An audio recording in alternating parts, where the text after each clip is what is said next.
کہ آیا جبران کا خیال رکھے گی؟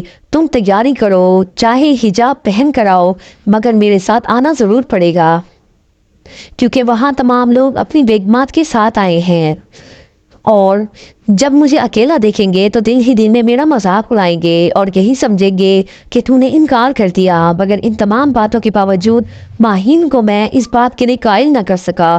میں غصے کی حالت میں گھر سے چلا گیا، پارٹی اکیلے اٹینڈ کی۔ وہاں نتاشا نے مجھ پر طنز کیا اور یہی کہا کہ مجھے معلوم ہے کہ تمہاری بیوی نے تمہاری بات ماننے سے انکار کیا ہے، وہ لڑکی تمہاری بات کیسے نہیں مان سکتی جبکہ تو نے اسے زمین سے آسمان تک پہنچایا، اتنی عزت اور شان و شوکت دی جس کے بارے میں وہ کبھی خواب میں بھی نہیں سوچ سکتی تھی۔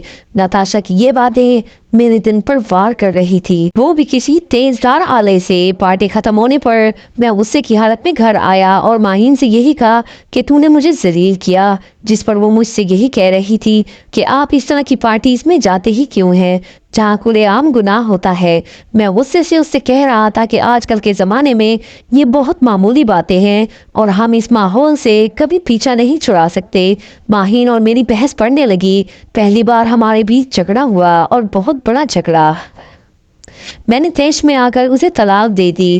بیٹا اس کے ہاتھ سے چھین لیا اور کہا دفع ہو جاؤ میرے گھر سے، تم میرے لائق تھی ہی نہیں۔ ماہین نے پیچھے مڑ کر دیکھا نہیں، بس ایک بار بہتے آنسوؤں سے وہ اپنے بیٹے کو دیکھ رہی تھی اور پھر وہاں سے چلی گئی۔ میں جانتا تھا کہ اس کی ماں کا انتقال ہو چکا ہے، مگر یہ نہیں جانتا تھا کہ وہ کہاں گئی تھی۔ دن بہت تیزی سے گزر رہے تھے، لیکن میں نے ماہین کا پتہ تک نہ کیا۔ اب تو اس سے میں اپنی زندگی سے نکال چکا تھا، لہٰذا اس کے بارے میں جاننے کی کوشش بھی نہ کی۔ کچھ دنوں بعد میں نے نتاشا سے شادی کی۔ بالکل اس ٹائپ کی لڑکی تھی جو مجھے چاہیے تھی، جو ایسے کپڑے پہنے جیسے میں چاہتا تھا، بن ٹھن کر میرے ساتھ پارٹیز میں جاتی تھی، اور میں دل ہی دل میں یہی کہتا تھا کہ ماہین بہت بڑی بدقسمت عورت تھی جو میری خواہشات پوری نہ کر پائی۔ نتاشا کے ساتھ میں بہت خوش تھا، مگر جیسے جیسے جبران بڑا ہوا اسے اس بات کا یقین ہو چکا تھا کہ نتاشا اس کی سگی ماں نہیں۔ پہلے تو اسے اس بات کا شک تھا، مگر پھر ہمارے گھر کی ایک ملازمہ سے غلطی ہوئی اور اس نے جبران کو بتایا تھا کہ جب تم 2 سال کا تھا تو تیرے باپ نے تیری ماں کو طلاق دے دی اور گھر سے نکال دیا تھا۔ جبران مجھ سے ناراض ضرور تھا، لیکن شکر ہے وہ مجھ سے دور نہ ہوا۔ اس نے گھر نہ چھوڑا، مگر اب وہ نتاشا سے بات نہیں کرتا تھا۔ شروع میں تو ماہین اپنے بیٹے سے ملنے کی خواہش کرتی تھی اور ایک وکیل کے ذریعے جبران کو حاصل کرنے کی کوشش بھی کی، مگر پھر میری دھمکی آمیز خطوں سے وہ ڈر گئی۔ میں نے اسے ڈرایا تھا کہ تمہارے دونوں بھائیوں کو مروا دوں گا اور تجھے بھی صفائی ہستی سے مٹا دوں گا، لہٰذا بیٹے کو حاصل کرنے کی خواہش اپنے دل سے نکال لو۔ وہ خاموش ہو گئی اور چپ چاپ میری زندگی سے چلی گئی۔ کئی سال بعد یونیورسٹی کی انتظامیہ نے اپنے طالب علموں کو آثار قدیمہ اور پھر شہر کے ایک یتیم خانے کا وزٹ کروایا۔ ایک پروفیسر صاحب ماہین کو جانتے تھے، اس نے ماہین کو اپنی بہن بنایا ہوا تھا۔ ماہین یتیم خانے کی انچارج تھی، وہ وہاں یتیم بچوں کی پرورش کر رہی تھی۔ پروفیسر صاحب نے وعدہ کیا تھا کہ میں تمہارے بیٹے سے تمہاری ملاقات ضرور کرواؤں گا، اور یتیم خانے کے وزٹ کے بہانے ہی وہ جبران کو ماہین سے ملوانے کے لیے لے آیا تھا۔ وہ اپنے بیٹے سے لپٹ کر رونے لگی، کافی دیر تک اسے سینے سے لگائے رکھا، اور جبران محسوس کر سکتا تھا کہ یہی میری حقیقی ماں ہے جو اتنے عرصے سے میرے لیے تڑپ رہی تھی۔ ماں بیٹے کی ملاقات میرے لیے قیامت کی گھڑی ثابت ہوئی، کیونکہ جب جبران کو اس کی ماں ملی تو جبران مجھ سے اور نتاشا سے بدل چکا تھا اور اب اپنی ماں کا ایک عجیب انداز سے بدلہ لیا۔ یونیورسٹی میں ٹاپ کیا اور جب گولڈ میڈل حاصل کیا تو اس نے ہمیں بتایا کہ یونیورسٹی کی انتظامیہ نے آپ کو دعوت دی ہے۔ میں نتاشا کے ساتھ یونیورسٹی میں داخل ہوا۔ پوزیشن لینے والے طالب علموں کے والدین ادھر موجود تھے اور مجھے اس بات کا فخر تھا کہ جبران نے پہلی پوزیشن حاصل کی تھی۔ سب سے پہلے تیسری پوزیشن لینے والے طالبین کو بلایا گیا اور پھر اس کے والدین کو بھی اسٹیج پر بلایا گیا۔ والدین اپنے ہاتھوں سے اپنے بیٹے کو میڈل پہناتے اور دعائیں دیتے۔ جب جبران کی باری آئی تو میں یہی سمجھ رہا تھا کہ اسٹیج پر میں اور نتاشا ہی آئیں گے، مگر اپنے بیٹے کو گولڈ میڈل پہنانے کے لیے ماہین اسٹیج پر آئی۔